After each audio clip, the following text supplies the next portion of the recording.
Hello everyone. Have a nice day. Today we'll explore the betrayal under the rain. Between Uri's warning and Egan's promise, who did Tutu believe? A stormy night drives Tutu into the forbidden Tien Truong site, where Egan's calm promise collides with Uri's desperate warning. Hidden cameras blink, a generator hums, and one gunshot splits the dark, as truth, spin, and the niche contract are dragged into the light. If you find this story moving, don't forget to subscribe so you won't miss the next videos. The gate slams the question shut.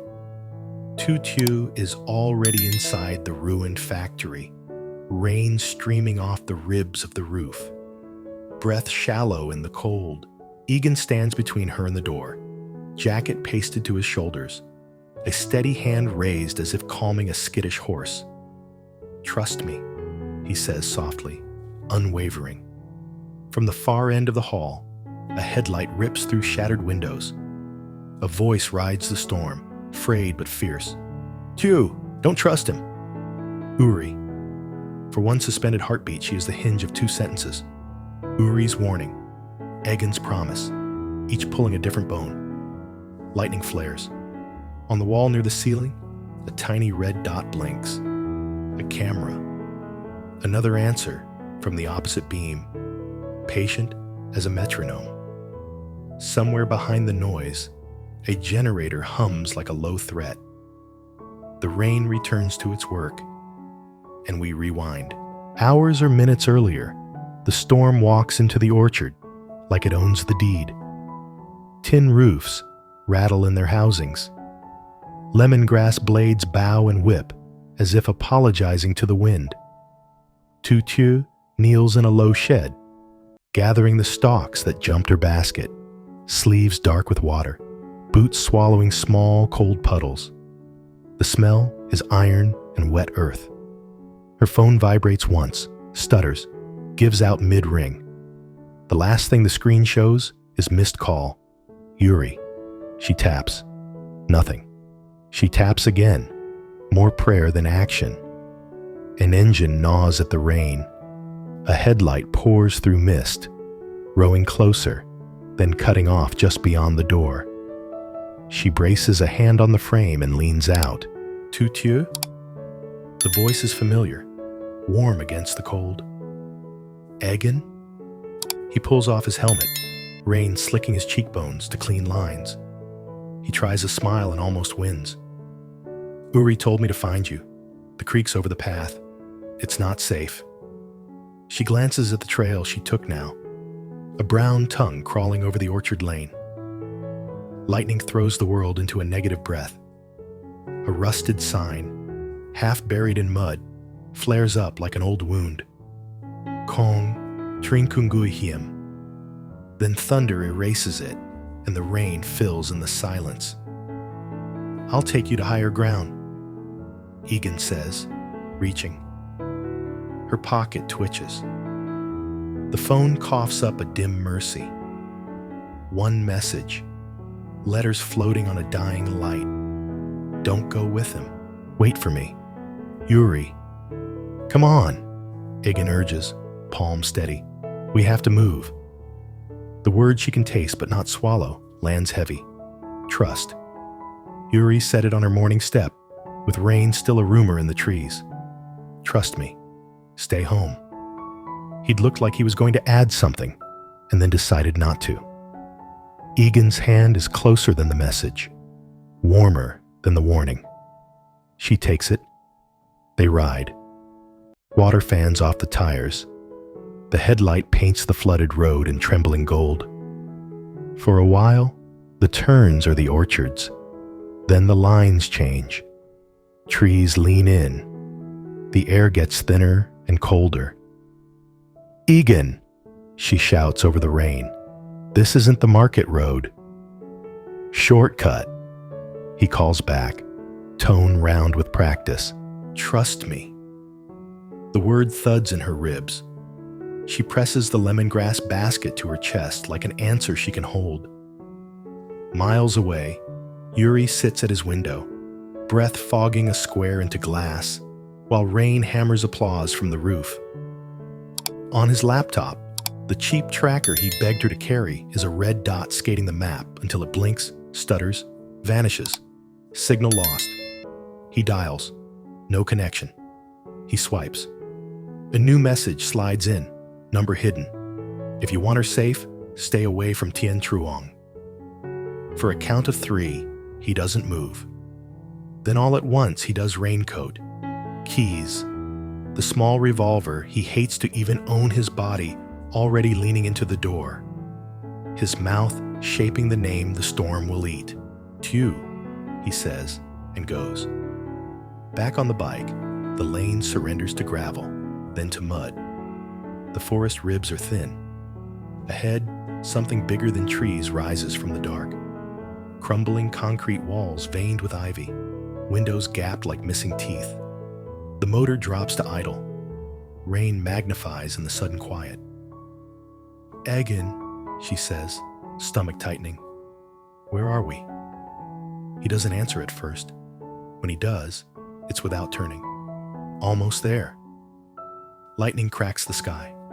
The flash lays a sign bare under wet vines. Letters gouged deep. K-Chu, Cam Tien Truong. Her mouth goes dry. No, this place is abandoned. The bike dies. The storm inhales around them. He swings off, lifts his visor, and looks at her, as if inviting her to finish a sentence. You wanted the truth, he says. It starts here. She steps down, and the water eats her ankles, cold like a hand. The lemongrass basket wobbles, and she clenches it against her ribs. Egan, Uri said. Uri talks. He cuts in. Not unkind. Not kind. Can he keep you safe from what he started? She flinches, even before the thunder arrives. The phone, still in her pocket, slithers out. Kisses concrete. Skids. The screen cracks. Uri's name blinks once, like a last breath in a bowl of water, then goes to black. Somewhere in the dark behind, an engine roars into range. She can't hear it yet, but her body can. The particular way it leans, the rhythm she's cataloged without trying. Uri is cutting toward them through weather. Don't run, Egan says, catching her wrist. The grip is practiced, firm enough to hold, not enough to bruise. You can't outrun this. The basket tips. Lemongrass spills. Green lines vanishing into brown flood. She jerks free and backs to the gate. The metal moans under the wind, an old animal remembering pain. She presses her palm to the rusted letters. They print cold on her skin. Now you'll see why he kept this place off every map, Egan says behind her, the quiet in his voice louder than the storm. The gate gives with a long aching yawn, a crack of black opening onto black. She looks through. Glass glittering on the floor like small teeth. Posters peeled to rags. A corridor sagging toward a room that used to command and now only remembers. Tu Tieu. Uri's voice finally finds them, whiskered thin by wind, then thicker, closer. Don't trust him. The rain tears his words into confetti and scatters them. Egan turns his head so she only sees his profile.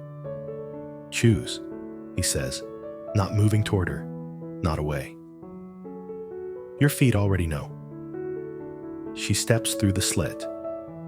The wind pushes the gate wider in something like agreement. Cold breathes up from the concrete and takes the heat from her chest. Behind her, the metal clamps shut a verdict she hasn't read yet. Inside, the factory smells like wet dust and old iron. Lightning flakes the ceiling, makes the broken panes strobe. A loose sheet of metal slaps somewhere in a patient rhythm. The hum of a generator faint threads the hall. Egan slips in after her, and the dark learns his shape.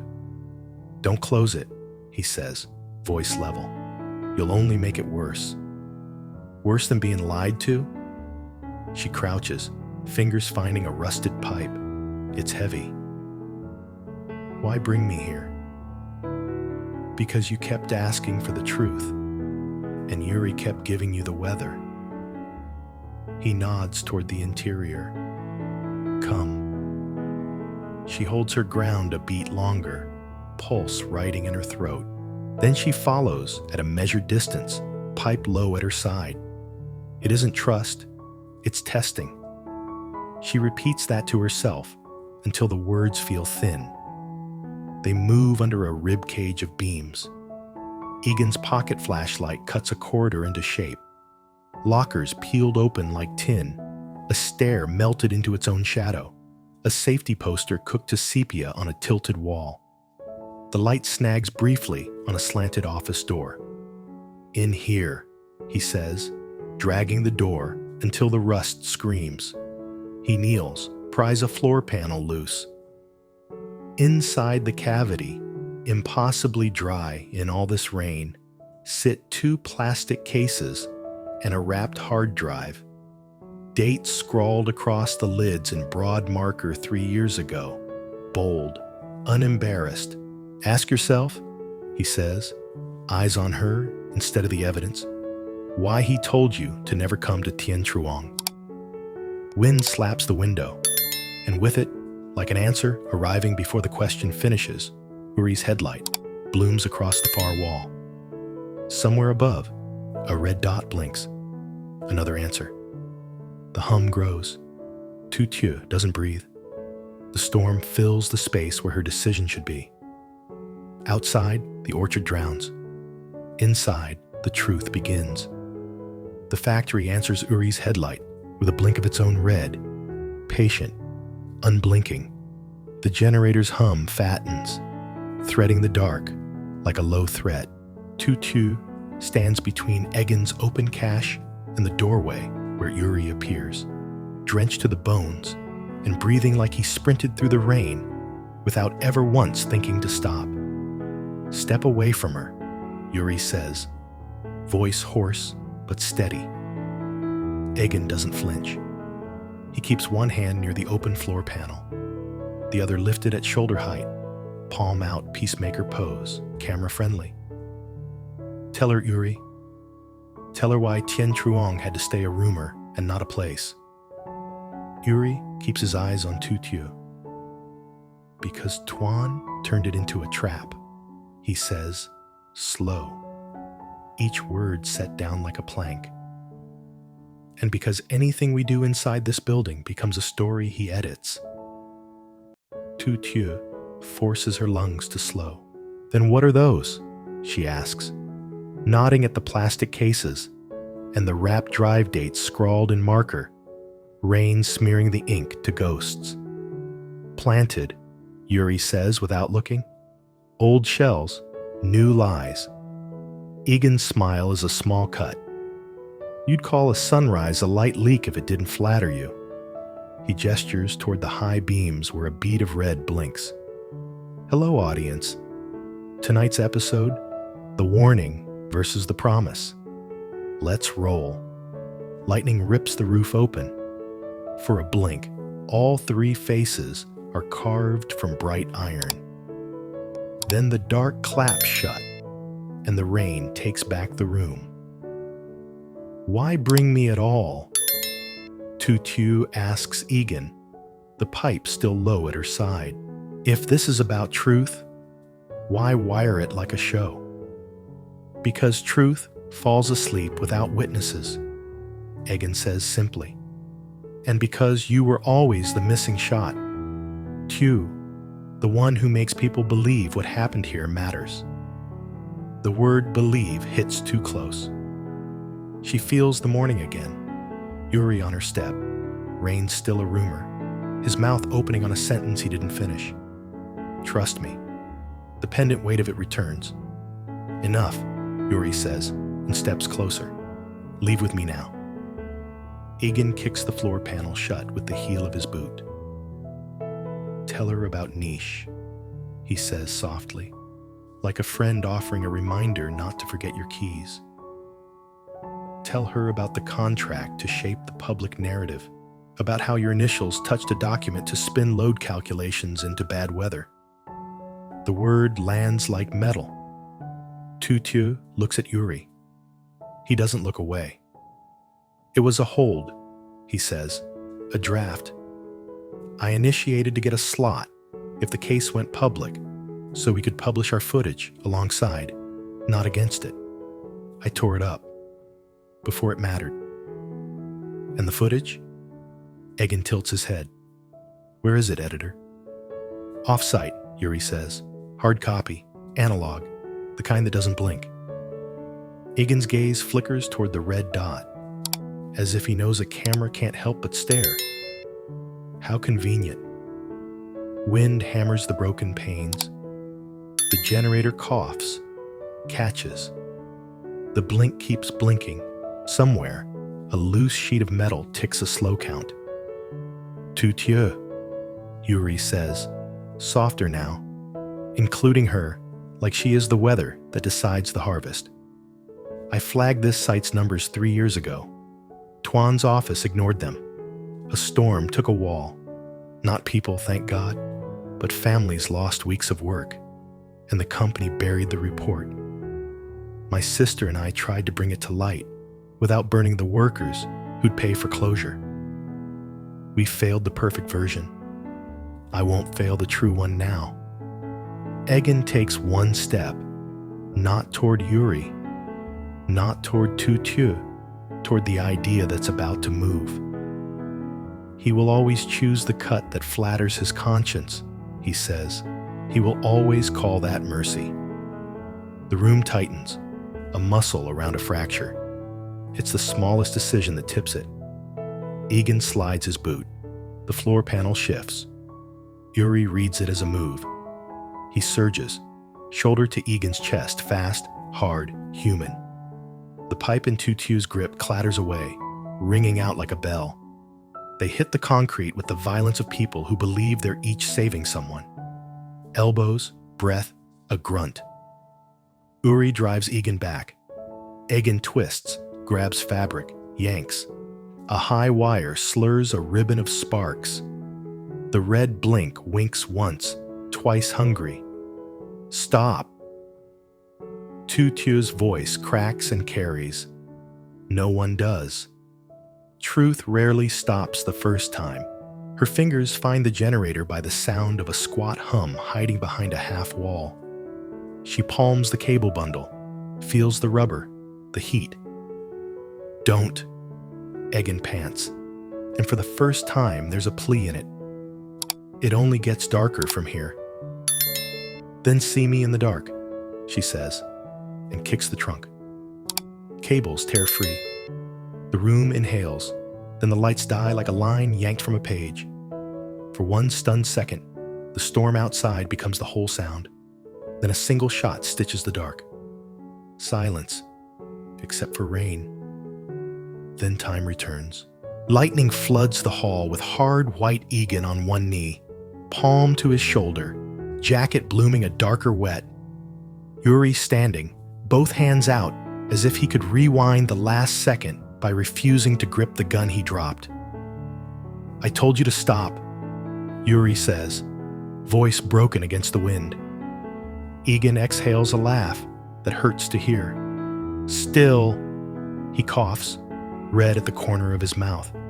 Still the hero in your own voiceover.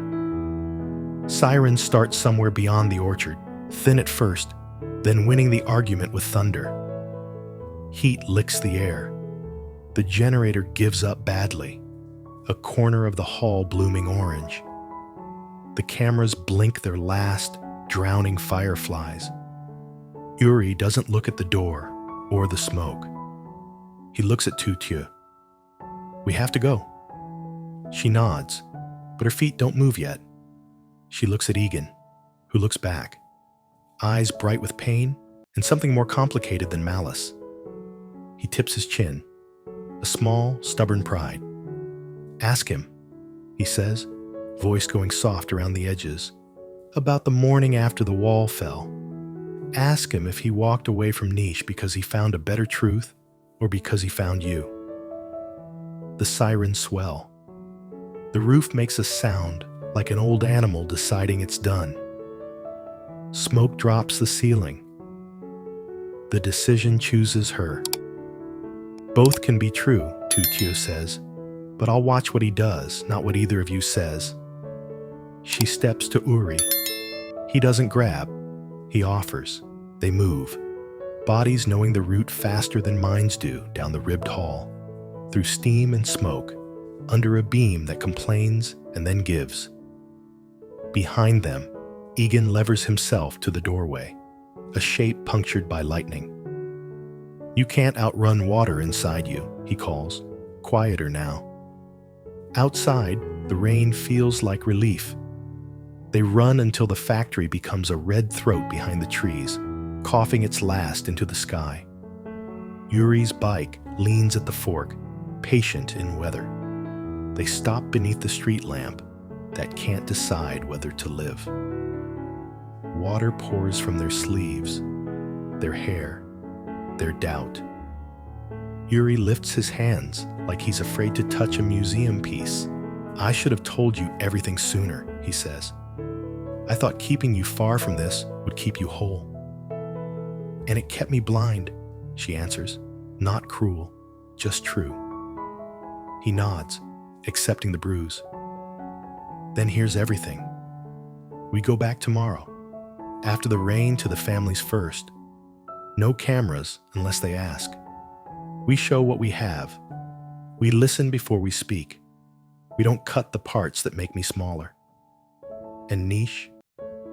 I'll put the draft and the tear on the table, he says.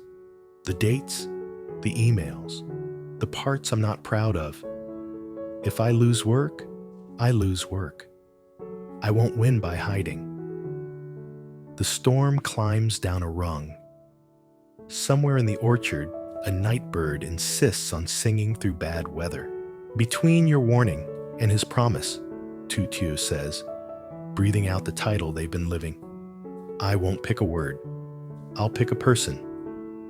He holds her gaze. He doesn't ask which. He lets the rain answer on his shoulders. I'm choosing what you do next, she says at last. If you keep your vow tomorrow, I'll believe it tomorrow. And the day after that, if you keep it again. Not before. He almost smiles small, aching, grateful. Then meet me at the banyan at first light. At first light, she echoes. Behind them, the factory slumps inward, a final sigh. Ahead, the fork waits. Egan's promise dissolves into the ditch water. Uri's warning hangs like steam and then thins. What remains is motion. They climb onto the bike. Uri doesn't look back. Tutu does, once. The red smear behind the trees flickers, then goes out. She faces forward, hands finding the place around his waist that says, not forgiveness, not yet faith on probation. The engine coughs, catches.